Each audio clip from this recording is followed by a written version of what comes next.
Ini jadi biar pede rambutnya dirapikan duluan.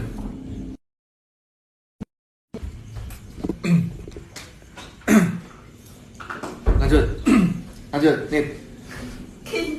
Iya, jadi pas nggak disorot kok. pas awal masuk kayak gitu diem banget aku tuh, kayak ngomong aja seperlunya, terus ngomong tuh tanpa ekspresi Mas J. Suatu saat aku tadi disuruh sama Mbak Desi, kamu udah belajar teleponin orang belum? Belum.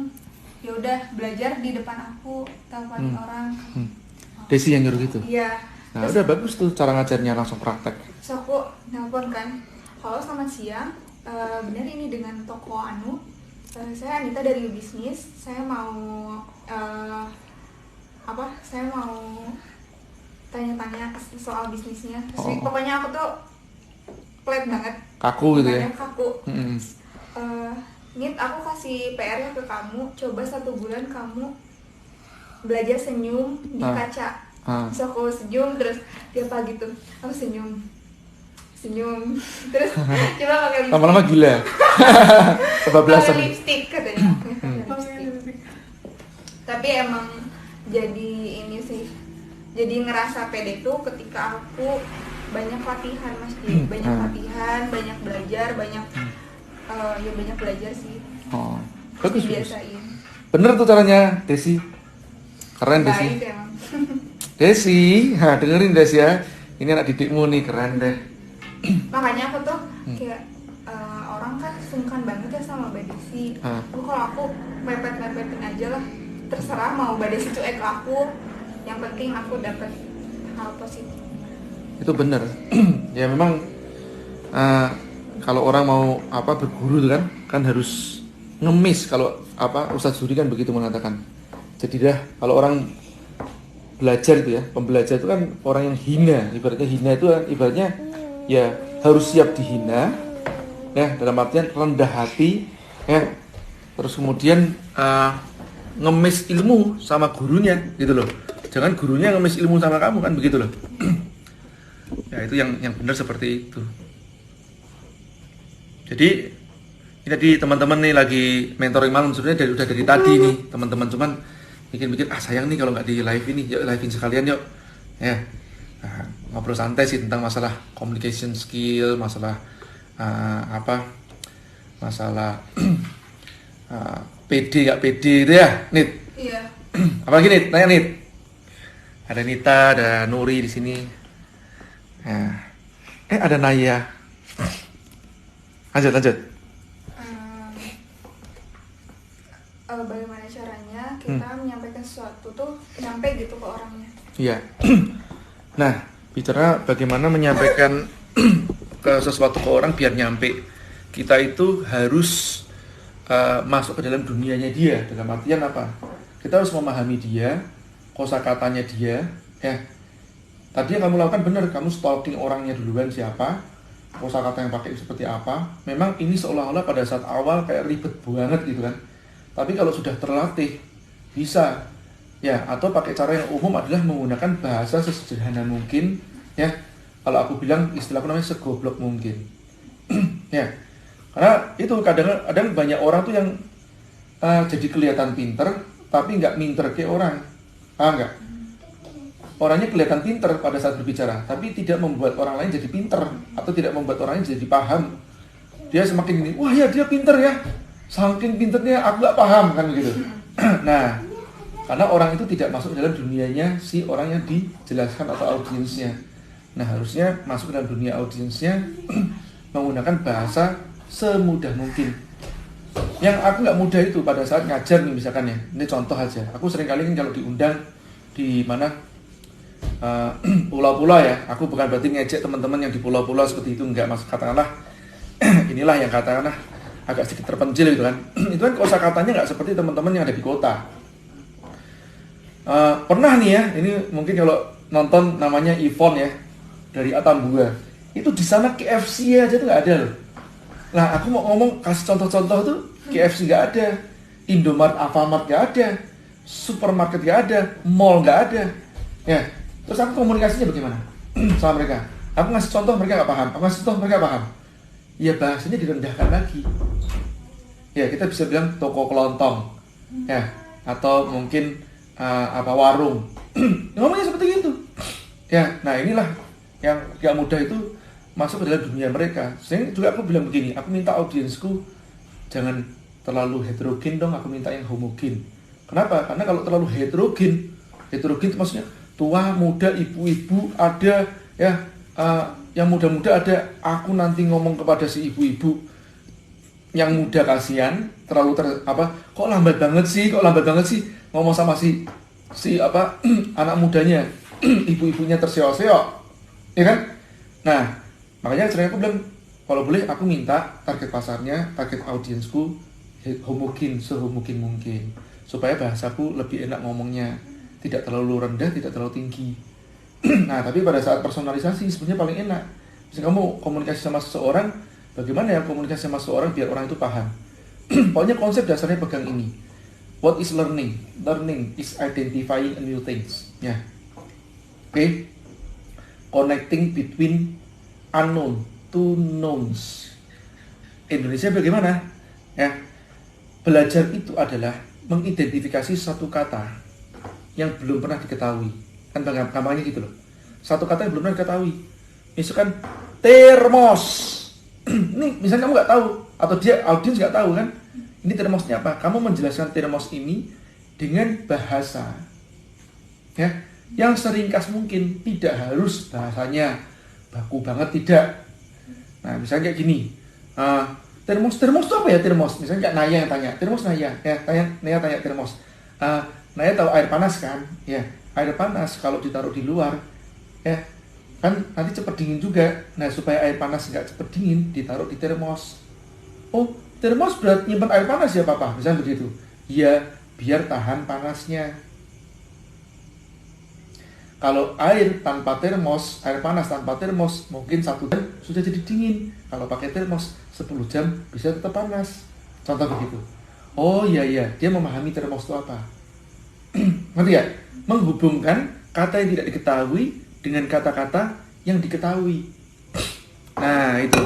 Nah, seringkali yang menjadi permasalahan dari seseorang yang mengajarkan sesuatu itu adalah kutukan pengetahuan. Itu disebut kutukan pengetahuan, atau disebut namanya the curse of knowledge, ya. Itu ilmiah, ya. Kutukan pengetahuan. Apa yang disebut kutukan pengetahuan itu apa? Orang yang tahu susah untuk belajar atau balik ke dunianya dia pada saat dia tidak tahu. Paham nggak? Kan kamu tahu sesuatu dulu, kamu juga nggak tahu termosnya apa, tapi kamu lupa dulu gimana ya orang tua aku jelasin termos dan aku bisa paham dulu termos bagaimana ya. Paham nggak? Nah, makanya inilah yang sebenarnya masuk ke dunianya orang yang tidak tahu itu. Jangan menggunakan bahasa di duniamu. Oke ya. Nah, itulah. Nah, ini Anita ini tim CS kita, tapi insya Allah nanti dia jadi kader optimizer. Wah, pokoknya kalau yang nanti yang ngelamar kamu harus lewat aku duluan ya, nggak boleh sembarangan orang. lanjut nih. Ya, Nuri juga boleh tanya.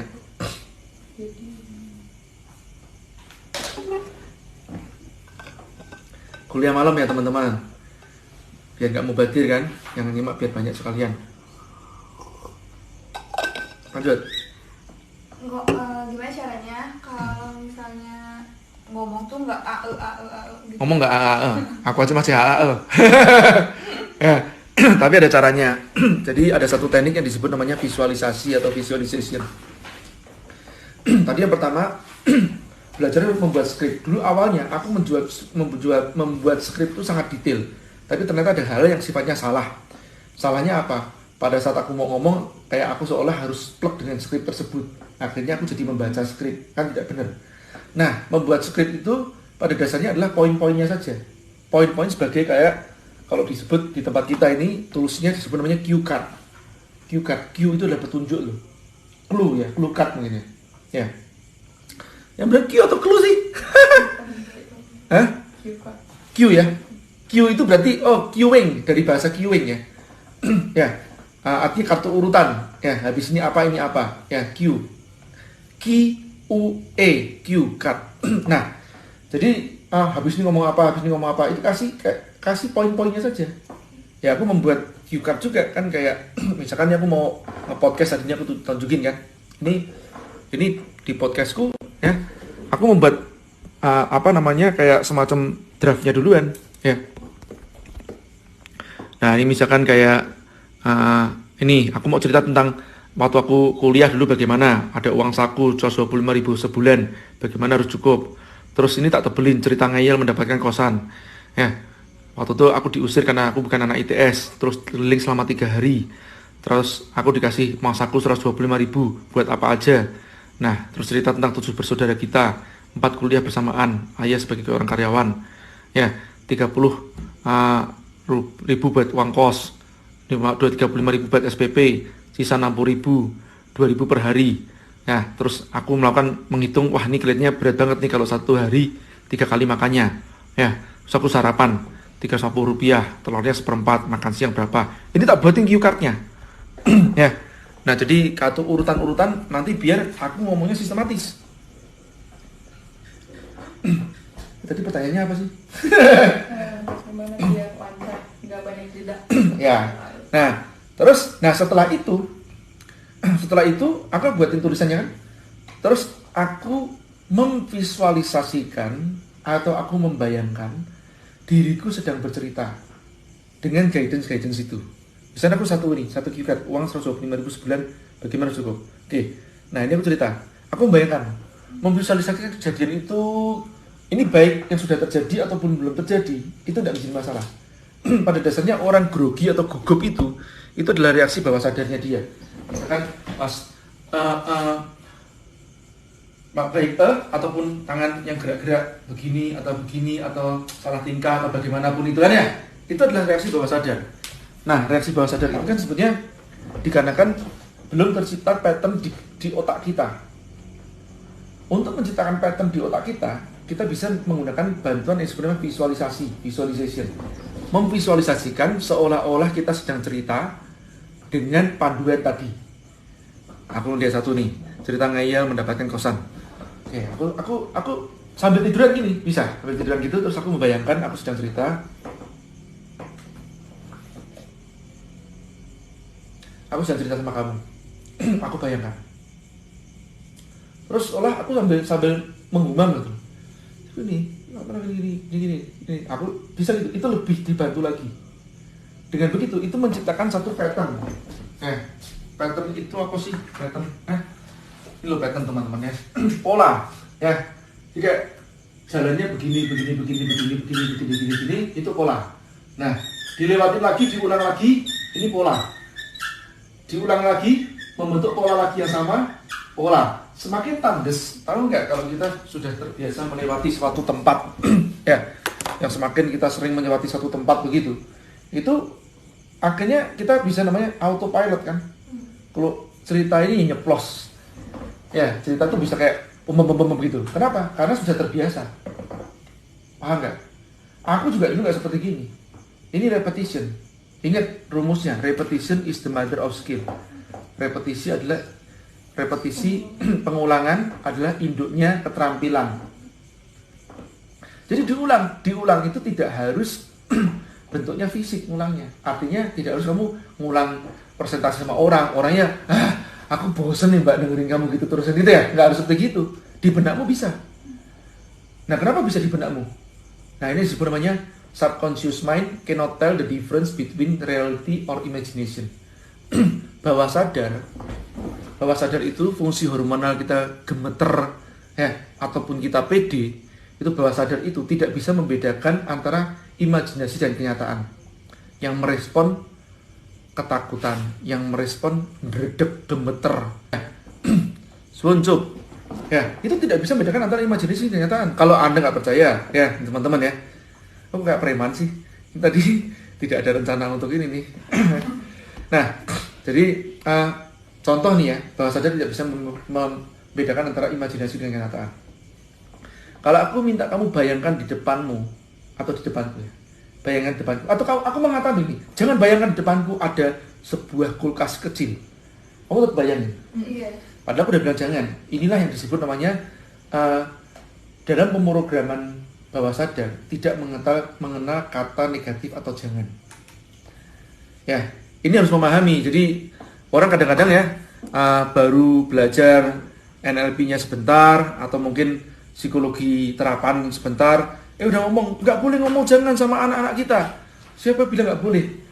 Tapi kata jangan itu sering tidak efektif buat mereka-mereka yang sedang dalam kondisi trance. Itu lebih tepat seperti itu. Atau dalam pemrograman tidak bisa menggunakan kata tidak, karena kata tidak bisa divisualisasikan. Oke, aku ulang lagi ya. Bawah sadar tidak bisa membedakan realitas kenyataan dengan imajinasi. Contohnya pada saat aku mengatakan bahwa di depanku, bayangkan di depanku ada sebuah kulkas kecil. Kamu bayangin? Baik, aku buka pintu kulkasnya, terus kemudian di dalam itu ada jeruk limau 5 butir. Aku ambil salah satunya. Jeruk lemon, ya, lemon yang warna kuning ranum. Ya, aku ambil dengan tangan kiriku dan kemudian aku ambil sebelah pisau yang sangat tajam, aku letakkan di atas dan aku potong menjadi 4 bagian. Kamu masih bayangin? Masih bayangin? Oke, baik. Ini belum membuktikan, ya. Baik, aku ambil salah satu bagian dari potongan tersebut dan kemudian aku julurkan lidahku. Aku ambil jeruk lemonnya dan aku julurkan lidahku, aku peres jeruk lemon itu. Terus kemudian aku letakkan dan aku mengambil sejumput garam dan kemudian aku letakkan garamnya di atas lidahku.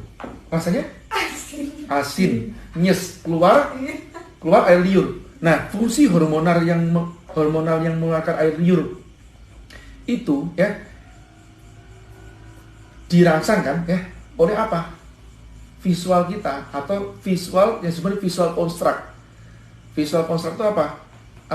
Bayangan-bayangan yang bukan kenyataan. Tapi kenyataan nggak? Nggak kenyataan. Tapi air liurnya nyata nggak? Airnya nyata. Ini makanya respon hormonalnya itu nyata. Meskipun kondisi kejadiannya tidak nyata. Paham ya? Ya inilah paling gampang nih, jomblo-jomblo ya, yang berfantasi. Ya, dia nggak nonton film jorok, tapi dia berfantasi jorok. Tiba-tiba ada yang berdiri gitu ya.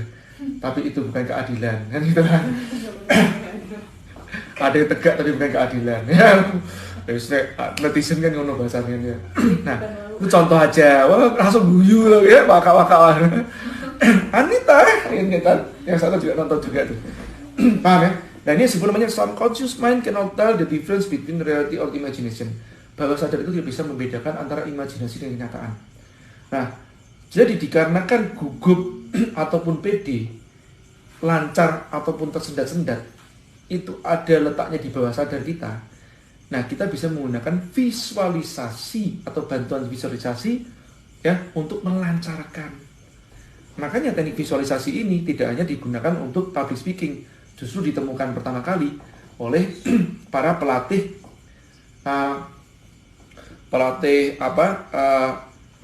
senam senam lantai.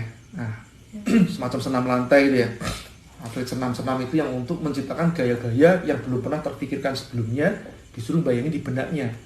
Jadi biar bisa lebih cepat. Paham ya? Nah, teknik-teknik visualisasi ini banyak dikembangkan juga untuk menciptakan ya gaya-gaya di dancing dan lain-lain, dan bisa dilakukan ternyata tidak hanya itu, ternyata at almost everything gitu ya, dan hampir segala hal, termasuk sepak bola juga bisa juga, termasuk ya berkelahi bisa juga gitu loh ya. Jadi bayangin visualisasi, bayangin visualisasi, nanti dia jadi lebih lancar pas berkelahi, jadi lebih lancar gitu loh ya, atau pas sparring ya jadi lebih lancar seperti itu. Ngerti ya? Jadi tekniknya banyak banget dan asik banget kalau kita mempelajari. Ternyata, subhanallah, manusia ini diciptakan sangat sempurna. Ya, paham ya? Manusia diciptakan sangat sempurna. Kalau dengerin, aku suka dengerin orang cerita tentang pertanian.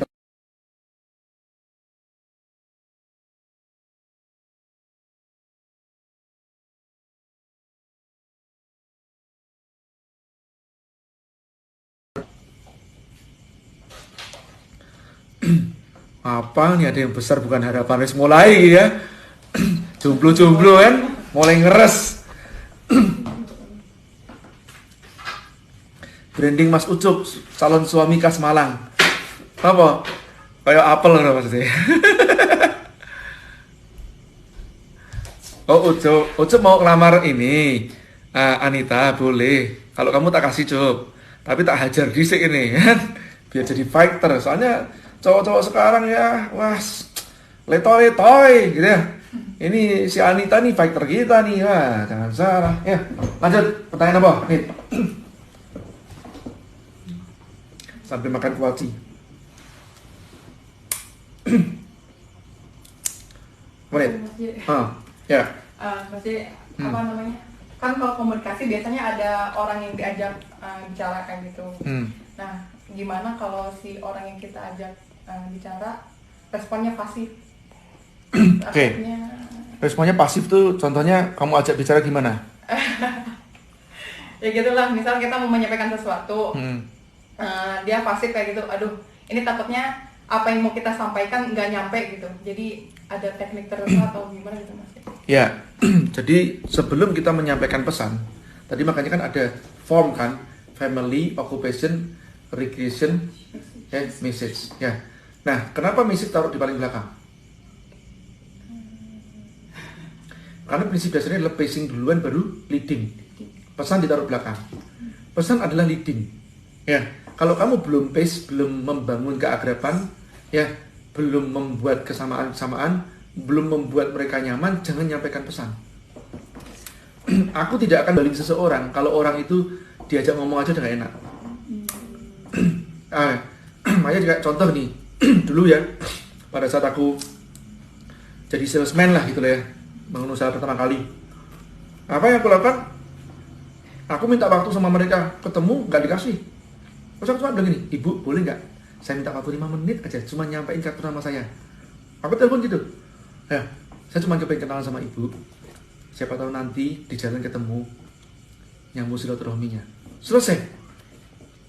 Artinya orang tuh kadang-kadang ya takut ketemu karena takut dijualin.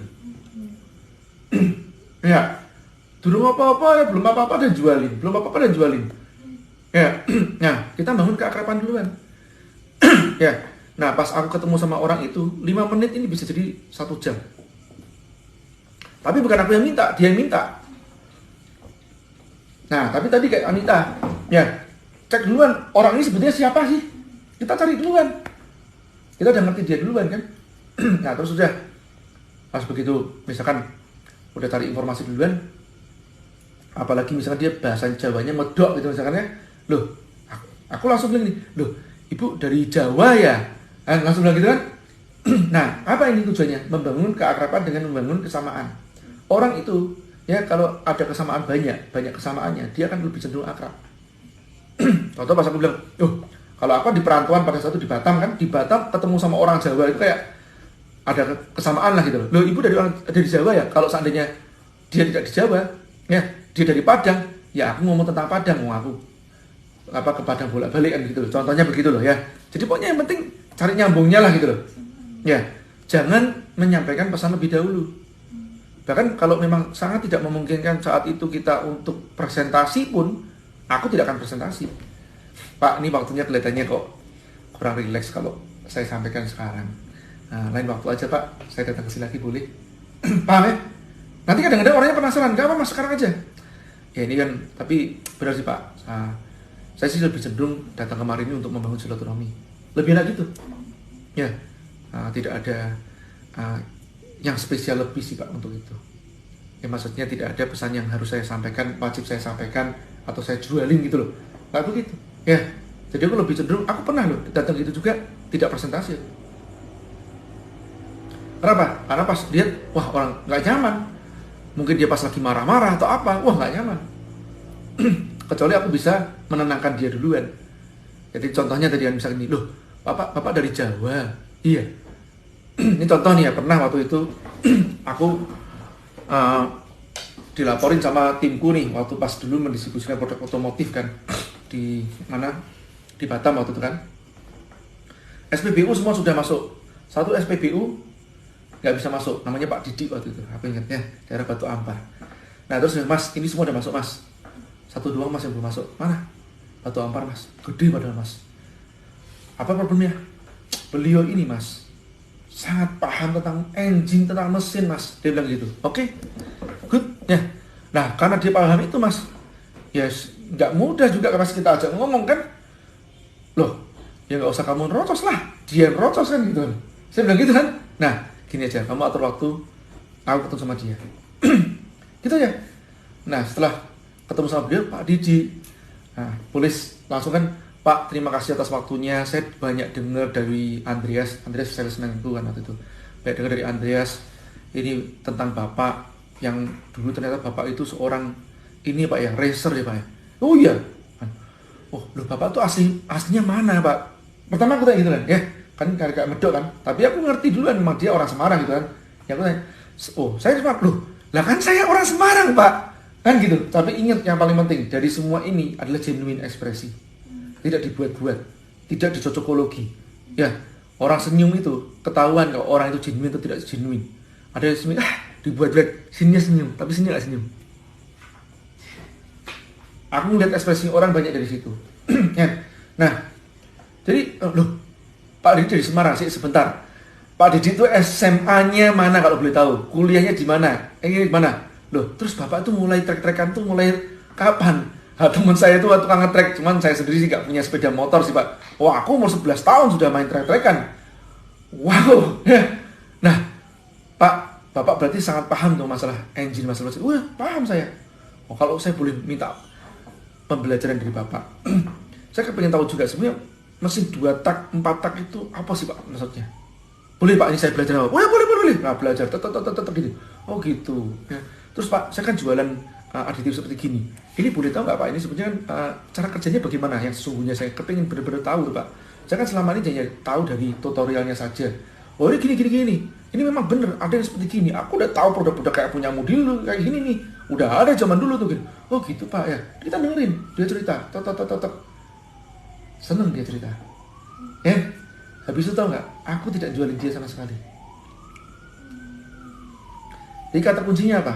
Di dalam buku How to Win Friends and Influence People, bagaimana cara memenangkan kawan dan mempengaruhi orang lain. Ajarlah dia berbicara sesuatu yang dia interest. Paham ya? Tapi kalau moodnya nggak baik, nggak usah. Mau balik lagi besok aja. Ya, silaturahmi aja selesai. Kalau pas moodnya baik, ajak dia berbicara yang dia interest. Nah kan ini kan interestnya dia. Paham ya? Orang itu kan punya interest menceritakan masa lalunya, kejayaannya, kan gitu ya. Banyak kan seperti itulah. Ya sudah. Apalagi kalau istilahnya uang Jawa gitu, kalahin di pangku kan gitu. Itu ada bahasa Jawa seperti itu. Istilah kata-kata orang uang Jawa kalahin di pangku. Orang Jawa kalahnya kalau disanjung. Sebetulnya nggak cuma orang Jawa sih ya, kebanyakan juga seperti itu juga. Mau Jawa mau Batak ya sama aja. Bunyinya sirine. Oh ya tadi ada sirine di luar. Ya, jadi ya tahu nggak setelah itu, waktu itu hari Jumat pas mendekati Jumatan aku bilang Pak izin Pak, ini ngobrol sama Bapak, saya dapat banyak ilmu. Saya tentu aja kepengin lanjut, cuman masalahnya ini mau Jumatan, ya takutnya saya telat Pak. Saya boleh izin nanti next saya datang ke sini lagi ngobrol sama Bapak lagi. Oh ya boleh. Terus dia pas mau pulang, Mas barangnya masukin aja, Senin ya masukin. Oh siapa? Aku siapin. Oh siapa? Dia nggak minta, akhirnya dia ngasih. Paham ya? Aku nggak suka. Aku pada dasarnya ngerti ya. Aku lebih suka berkomunikasi daripada menjual. Maksudnya apa? Aku nggak suka jualin orang berlebihan nggak. Jadi kalau orang itu udah interest, aku pun juga mengkomunikasikan produkku. Makanya aku tidak suka dengan namanya ilmu menjual. Selling adalah ilmu memanipulasi. Kan gitu ya. Menggunakan kata-kata persuasi. Nggak suka aku. Selling itu adalah seni mengkomunikasikan atau ilmu untuk mengkomunikasikan ya kelebihan produk kita dibandingkan orang lain, atau kelebihan produk kita tidak harus dibandingkan orang lain juga ya. Kalau dibandingkan orang lain kan tentang diferensiasi positioning. Pokoknya intinya tentang fitur-fitur produk kita, ya, sejelas-jelasnya kepada konsumen. Tentu aja kita harus mengerti dulu konsumen itu membutuhkannya apa.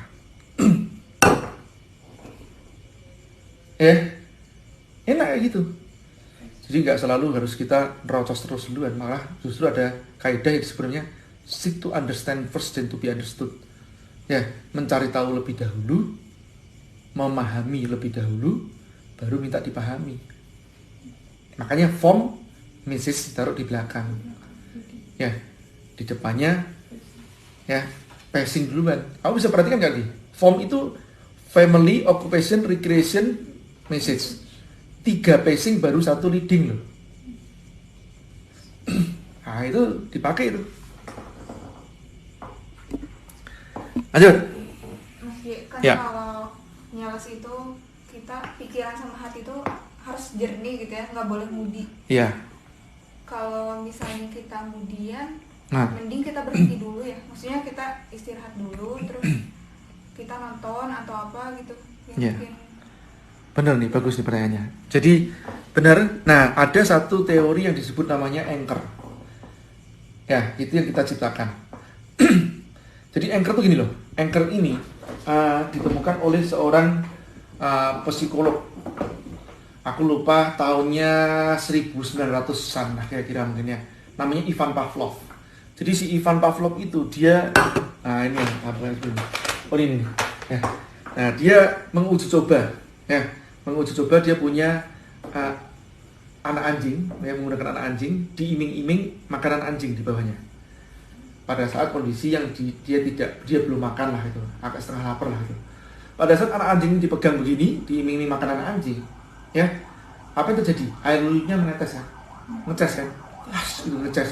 Pada saat tepat air liurnya menetes, Ivan ini membunyikan lonceng di tangan kanannya, ya, dibunyikan ding ding ding ding ding ding. Anak anjing itu dilepas lagi 10 menit, 20 menit kemudian dipegang lagi, diiming-iming makanan anjing, belum dikasih lagi, diiming-iming lagi, ya. Pas tepat airnya netes, dibunyikan lagi loncengnya. Dia ulang 5-10 kali. Oke. Nah, setelah itu apa yang terjadi pada saat si anjing ini mendengarkan, anak anjing ini mendengarkan lonceng, airnya menetes. Fungsi hormonal, ya, kembali lagi di hormonal. Ini bawah sadar semuanya. Makanya ini sebenarnya pemrograman bawah sadar, ya, atau sebenarnya neurolinguistic programming, ya. Nah, air liur yang menetes dari anak anjing tadi itu diangker, dijangkar oleh bunyi lonceng. Ini sebenarnya anchor auditory. Contoh anchor yang lain. Pernahkah kamu pada suatu saat ya saat kamu mendengarkan suatu musik, terus kamu tiba-tiba teringat dalam suatu kenangan yang sangat mendalam, baik itu kenangan yang indah ataupun yang tidak indah? Paham ya? Disebut anchor auditory. Pernahkah kamu pas melihat suatu foto di masa lalumu, terus kamu terbawa, terhanyut lagi, seolah kamu flashback ke masa lalu itu dan merasakan apa yang kamu rasakan pada saat itu? Pada saat ini kamu berada di 10 tahun kemudian, kan gitu. Ya. Nah, ini kamu di-anchor secara visual. Paham ya? Visual, auditory, kinestetik. Ya. Pernahkah kamu atau pada saat kamu pergi ke satu kota, ya, kenapa kok di daerah kamu masuk ke rumahmu itu ada suatu rasa kenyamanan ataupun ketidaknyamanan? Mungkin kalau kamu banyak trauma di masa lalumu di rumah itu, kamu masuk rumah itu lagi rasanya deg-degan, nggak enak. Betul? Nah, itu anchor kinestetik. Termasuk bisa juga dari visualnya juga iya. Kalau contoh kinestetik, contoh begini.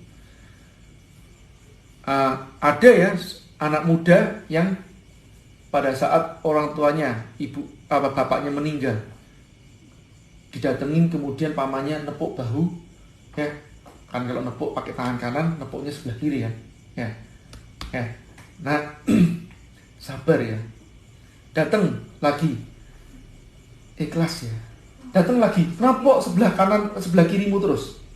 Terus tiba-tiba pas kamu wisuda, ya, atau si anak muda itu wisuda, ditepuk, dia menjadi wisudawan terbaik, ya, nah dengan ditepuk, selamat ya, dia nangis, dia teringat bapaknya meninggal, ya, karena dia terengker tepukan sebelah kiri ini adalah tepukan kesedihan yang terengker oleh memori pada saat bapaknya meninggal. Ini anchor kinestatik. Pernahkah kamu pas mencium suatu parfum, kamu ingat seseorang? Iya. Paham ya? Ini makanya pentingnya parfum jangan ganti-ganti gitu ya, supaya ada anchornya. Ya. Nah, ini disebut anchor penciuman, anchor pengecapan rasa, ya. Wah kan, gitu, ngerti ya? Gitu ya. Nah, anchor ini luar biasanya bisa diciptakan dan ada juga yang alami. Kalau yang alami gini loh pengapaannya nih. Lagu-lagu apa yang tidak sengaja mungkin pernah kamu dengarkan dan membuat kamu ya menjadi merasa plong, zero, positif, ya, tenang, ya. Itu kamu putarkan pas kamu kemerungsung. Pas misalnya kamu wah lagi bete nih ngadepin customer, tahu nggak customer? Ngadepin customer kadang-kadang ngomel rocos berlebihan. Ya, ini kasihan nih anak-anak nih, tampangnya masih culun-culun gini krisis nih. Ya. Nah, kan kadang gitu kan, lagi bete gitu, udah jangan ngadepin duluan, kamu puterin lagu duluan. Misalnya lagunya Customer is the King, Customer. Contoh aja, kalau itu membuat menjengkelkan ya jangan. Yang penting pokoknya apapun lagu itu ya. Contoh nih ya, kalau aku nih ya, aku punya lagu-lagu tertentu yang aku simpen ya. Aku save ada di tempat apa? Di YouTube-ku ada, di mana? Di playlistku ada. Ya contoh ini yang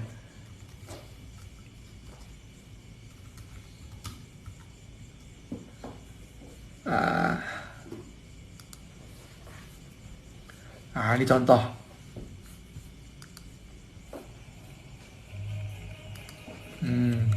Ini apa ya? Aku gak ngerti. Ini nggak sengaja sebetulnya. Aku pause duluan ya. Ini aku nggak sengaja. Aku dengerin lagu ini pada saat itu di Astra. Jadi memang sebetulnya lagu ini sudah aku pernah dengarkan sebelumnya, tapi kayak lewat begitu saja lah gitu ya.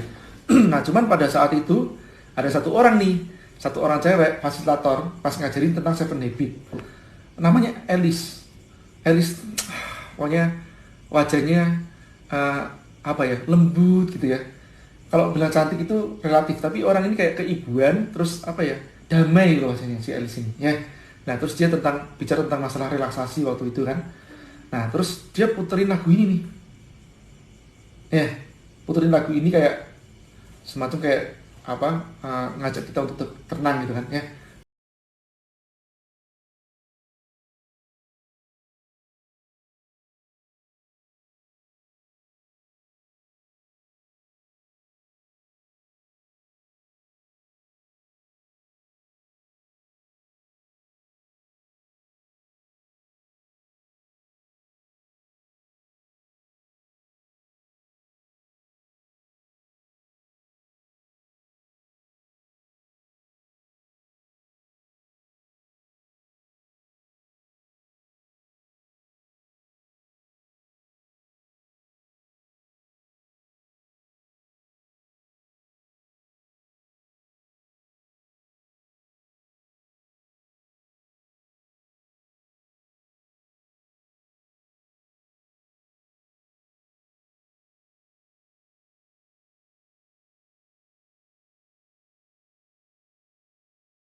Kalau nanti seandainya lagunya pas aku nggak bawa, bagaimana Mas Ci? Sebetulnya lagu itu kan bisa diciptakan dari nyata atau sekali lagi dari visualisasi. Ya, karena kan sudah Anda kita rekam kan lagu ini kan, jadi kan bisa divisualisasi kita. Ya, namanya visual, namanya auditory remembered. Ya, jadi istilah auditory remembered itu apa? Suara-suara, ya, membangun kembali suara-suara yang pernah kamu dengarkan sebelumnya. Kalau auditory construct, ya, menciptakan suara-suara yang belum pernah kamu dengarkan sebelumnya. Ya. Aku jadi inget cerita ini Mas Ji, waktu pas SMA itu kan aku daftar SNMPTN. Aku tuh pengen ke ITB banget waktu itu. SNM gak dapet, SBM gak dapet, sampai aku tuh kayak gila sendiri gitu. Tiap malam tuh belajar.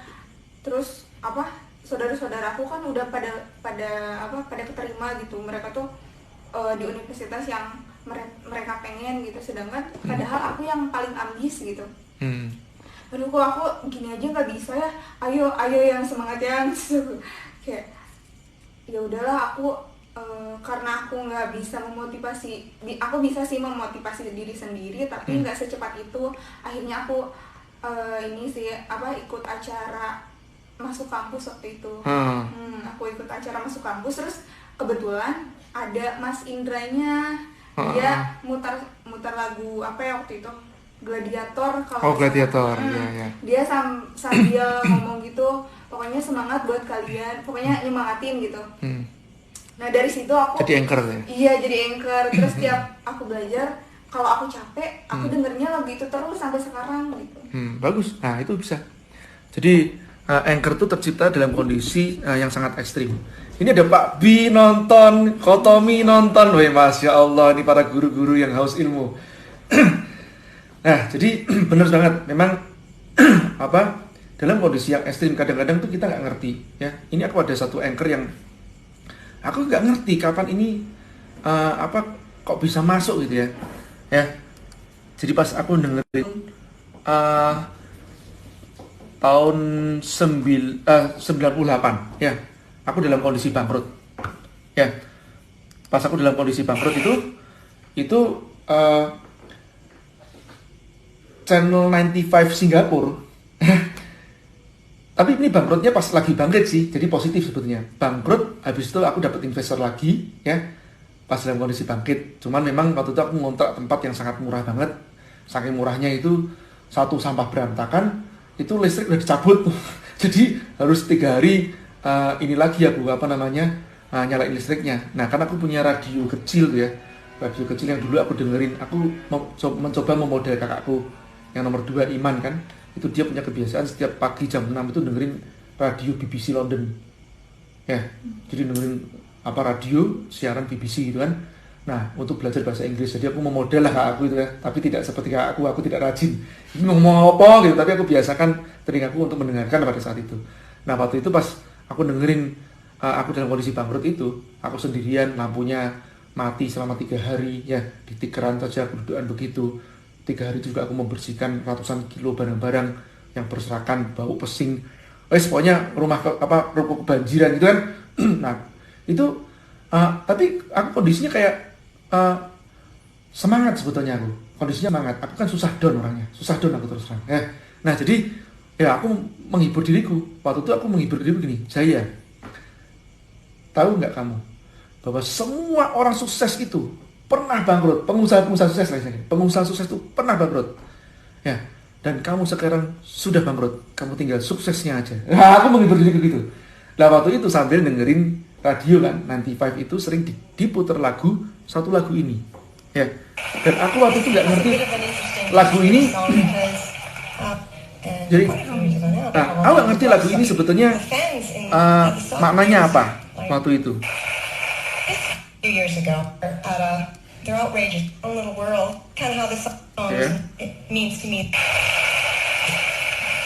Nah, ini lagu ini terputar di Channel 95. Yang sudah cukup lama aku tidak ngerti juga. Ini lagu ini liriknya bagaimana juga ngerti. Tapi karena keputar nggak sengaja, ini menjadi anchorku pada saat aku bangkit dari kebangkrutan. Paham nggak? Jadi kalau pas kayak contoh sini ya, pas corona gini aja lah misalkan. Ini udah atau pas hampir bangkrut gitu ya, aku pernah yang lebih susah kok dulu kok. Nanti aku pernah lebih susah loh, duit aja nggak punya ya, makan waktu itu dari uang recehan-recehan ya, dan aku bisa bangkit kok. Maksudnya sekarang nggak bisa. Dulu tuh aku nggak punya keilmuan, sekarang aku lebih punya keilmuan, punya jaringan, punya nama baik. Maksudnya nggak bisa bangkit, paham nggak? Jadi lagu ini tak jadikan anchor bangkitku ya, atau anchor bangkrutku yang positif. Paham ya? Nah ini teman-teman, ini bicara masalah anchor ya. Dan anchor ini sebenarnya pada dasarnya bisa diciptakan ya. Diciptakan maksudnya apa? Kita bisa menciptakan kenangan-kenangan kita yang positif di anchor ya, dalam bentuk gerakan-gerakan tertentu. Nah itu yang di IKEM yang tak ajarkan di hari ketiga seperti itu. Ikut IKEM. Ya, nanti kamu ikut suatu saat ya. Ya jadi ya itulah, itu bisa diciptakan. Tadi pertanyaannya apa ya? Nyambung nggak? Anchor masuk belief system nggak? Pada dasarnya lebih ke arah pemrograman bawah sadar ya. Jadi kan tadi kan dikatakan bahwa fungsi hormonal itu bisa diprogram. Anchor ini paling banyak digunakan untuk mengobati trauma. Ya, paling banyak digunakan untuk mengobati trauma atau sebut namanya fobia. Saya sebenarnya kurang suka sih ngomong hal yang seperti gini teman-teman. Nanti saya dikiranya, wah Mas J ternyata terapis ya. Nah, yang saya nggak suka begitu. Atau mungkin, wah Mas J ternyata ini ya pakar NLP. Nah, saya nggak suka ini gitu. Saya lebih cenderung praktisi saja. Saya praktisi, makanya saya tidak menggunakan Jaya Setia Budi. Apa istilahnya? Master NLP. Oh. Ya, meskipun saya punya sertifikasinya ya, Master Practitioner NLP. Tapi nggak saya gunakan. Apa? Singkatannya aja saya nggak inget kok. Saya ngikutin itu pun juga semuanya tuh Pak Wibowo guru saya. Sering mengatakan gini, Pak Jaya ini nggak butuh ijazah. Dia ngerti aku gitu, karena aku sendiri juga ijazah yang bus tak taruh di mana-mana yang ada lah gitu, nggak pernah tak pajang, ini nggak ada ijazah semua di tempat saya. Ya, bahkan kalau kasih plakat-plakat ya tak kasih ke office aja, menu-menuin sini. Gitu ya. Mudah-mudahan ya IKEM ada lagi ya. Pandemi gini, aduh IKEM-nya di cancel terus nih. Oh, lagi nih. Woi, Masya Allah, jam 11 nih, pembelajar jati nih. Masih 110 mantengin.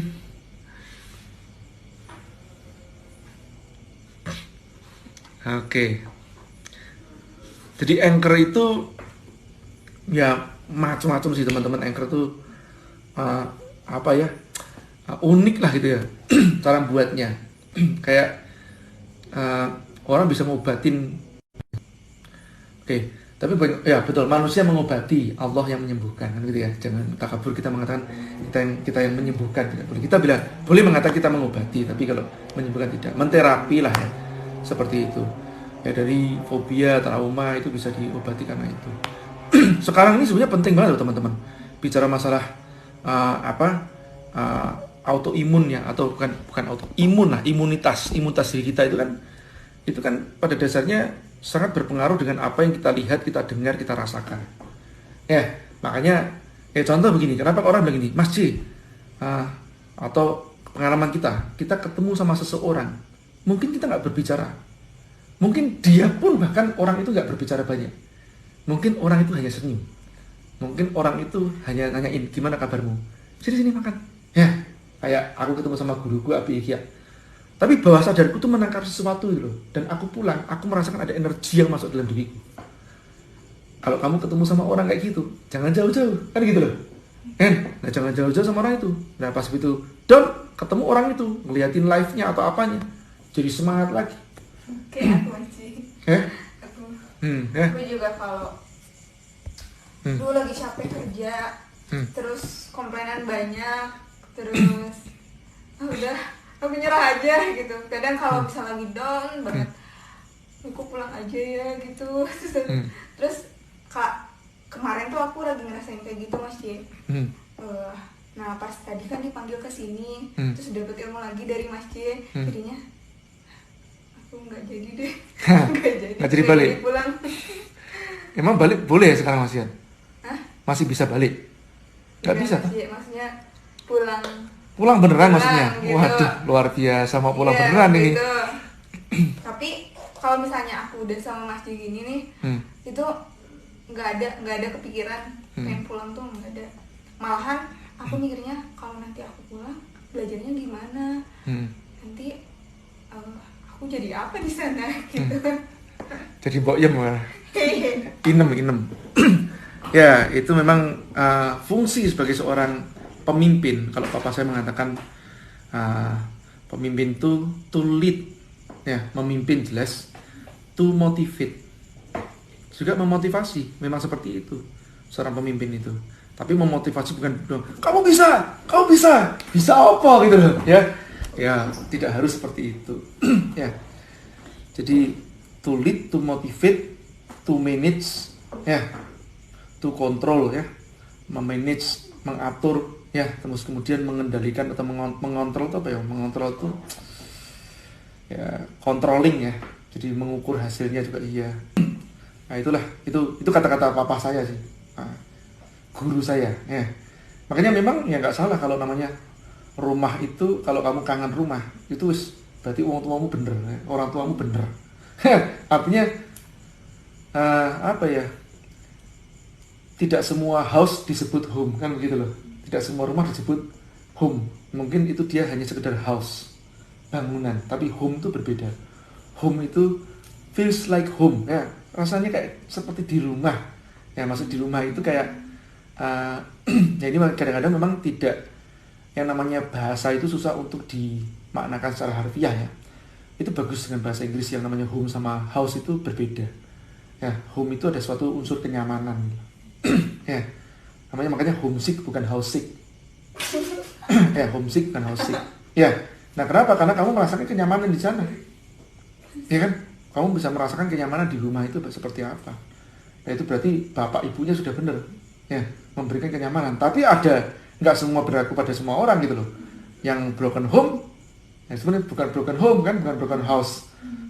Ya, itu ya home-nya broken, ya akhirnya dia tidak feel at home gitu kan, ya di sana di rumah.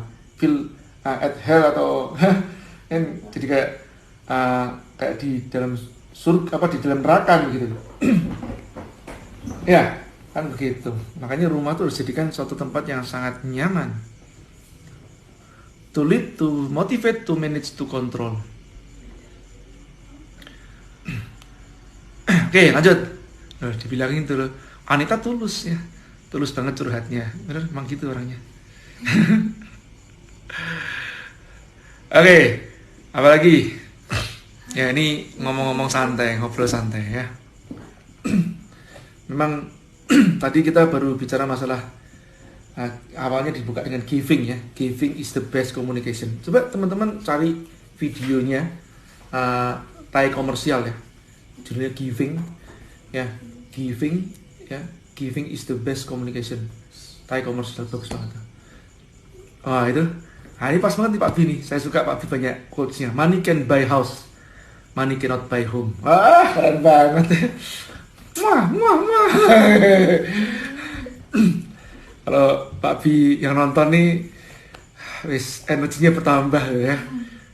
Jadi 120 berasa 1.200. Ya itu kenapa kok bisa seperti itu? Karena ya inilah yang disebut namanya authority.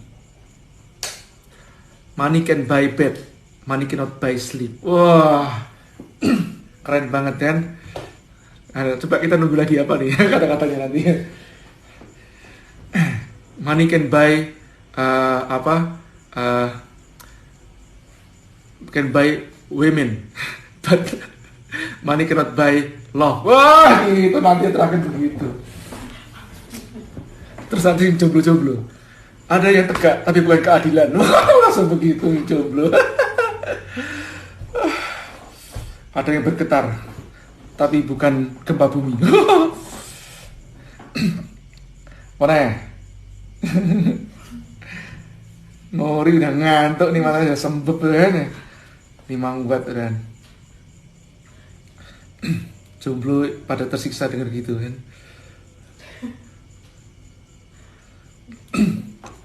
Ya, gitu ya. Sudah akhiri sampai sekian. Sudah malam ya teman-teman.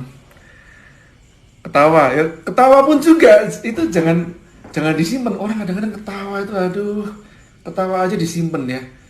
Piye toh, saya tuh nggak ngerti ya. Saya tuh paling nggak suka yang kayak terlalu dibuat-buat pada saat berbicara ya. Ya, buat aku kayak guruku lah itu simbol yang pas gitu kan. Ya, ngomong nggak diolah vokal berlebih atau apa ya. Pada saatnya DM gitu, Abi Ega juga begitu juga kan, DM juga. Jadi ya enggak kayak dibuat-buat. Terus yang luar biasa beliau tuh begini loh. Beliau kalau misalkan berbicara sangat hati-hati kan. Pas lagi membaca begitu kan, membaca kitab begitu. Belum saatnya ngomong nggak ngomong. Kadang kita kan nunggu lama gitu kan. Duh, ini Abi ngomong apa gitu ya. Nah, ya nggak ngomong-ngomong nih ya. Wah, bersinar aku langsung, bersinar. glowing in the dark. Sini tau men, ini pakai lampu sorot. Nah jadi pas pada saat ya sering terjadi kan, pas Abi itu pas berbicara begitu tiba-tiba diam. Ya diam begitu aja. Tapi buat aku itu banyak maknanya. Artinya apa? Kita jadi memodel untuk tidak jadi orang yang gerusa-gerusu. Gerusa-gerusu ya apa sih? Gegabah, ya buru-buru. Jadi pada saat tidak perlu berbicara, tidak berbicara, diem. Kadang kita ngelihat Abi diem membaca sebentar, terus baru baca terus sebentar, terus bicara lagi. Buat aku ya seperti itu harusnya seorang pembicara dengan ketulusannya. Tapi kan sekarang kita tuh dicuci otak. Pembicara itu kalau yang ngomongnya lancar, pinter ngomong, ya nggak jelas omongannya nggak masalah, yang penting lancar. Itu kan nggak bener kan? Ya, atau cara bicara mungkok. Aduh, ampun deh. Saya maaf ya para pembicara. Ini bukan pembicara ya, motivator ya kebanyakan seperti gitu kan. Ya diolah vokalnya. Dai juga banyak yang seperti gitu sekarang. Saya jadi kayak gumun, kok jadi kayak hilangnya ketulusan loh. Hilangnya ketulusan. Kalau mau silaturahmi ke masjid, saya diterima nggak? Pas corona nggak terima, nanti aku disemprot-semprot terus nanti sama yang lain. Tadi mak ngantuk pada ketawa jadi melek. Alhamdulillah kalau manfaat. Kota Baru ya Mas. Kemarin ada ke Kota Baru ya Mas D. Kota Baru Kalimantan Selatan. Enggak, saya di Kota Baru Parahyangan, bukan Kota Baru Kalimantan Selatan. Kota Baru Parahyangan, Bandung Barat.